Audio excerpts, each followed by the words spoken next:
गर्मियों के दिन थे और गर्मियों की छुट्टियां भी चल रही थी। राहुल अपनी बहन ज्योति के साथ घर के बाहर खेल रहा था।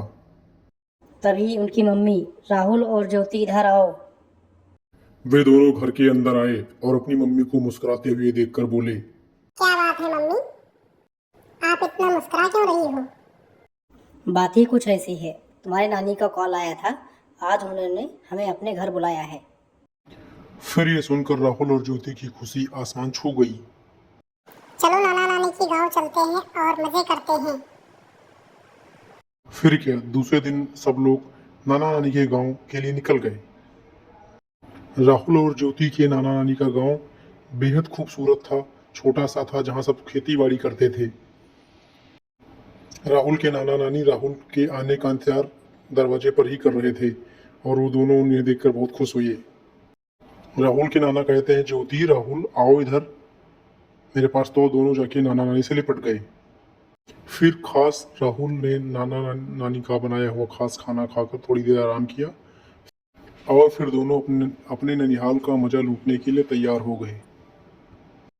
बहुत देर खेलने के बाद नानी बोलती, ये लो, तुम दोनों के खास इमली का रस बनाया है।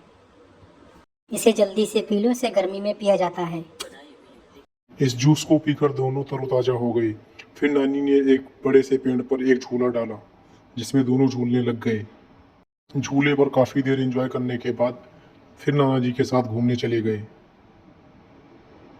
वापस आते टाइम रात हो गई। फिर नानी जी के साथ खाने के लिए राहुल और ज्योति घर के अंदर घुसने लगे। नानी जी ने राहुल और ज्योति के मनपसंद खाना लगाया था। राहुल बोलता है, नानी जी मैं आपके हाथों से खाऊंगा।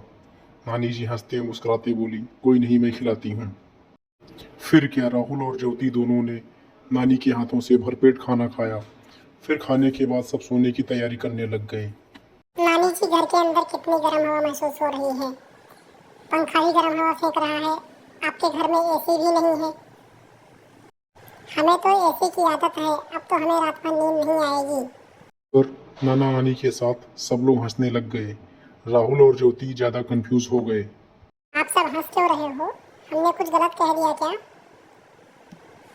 ना बेटा ना, तुमने गलत नहीं कहा। हमारा छोटा सा गांव है, यहाँ भला एसी कैसे होगा। लेकिन हमारे पास एक ऐसा एसी है जो तुम्हारे शहर में नहीं होगा। नानी जी ने फिर छत पर जाकर गद्दे बिछाए और सब सोने लग गए वहां पे। राहुल और ज्योति नानी के पास सो गए और प्यारी प्यारी कहानियां सुनते सुनते धीरे धीरे राहुल और ज्योति की आंखों में नींद आने लगी और दोनों सोने की तरफ बढ़ने लग गए। कहानियों का सिलसिला चलता रहा। राहुल और ज्योति धीरे धीरे सोने लगे।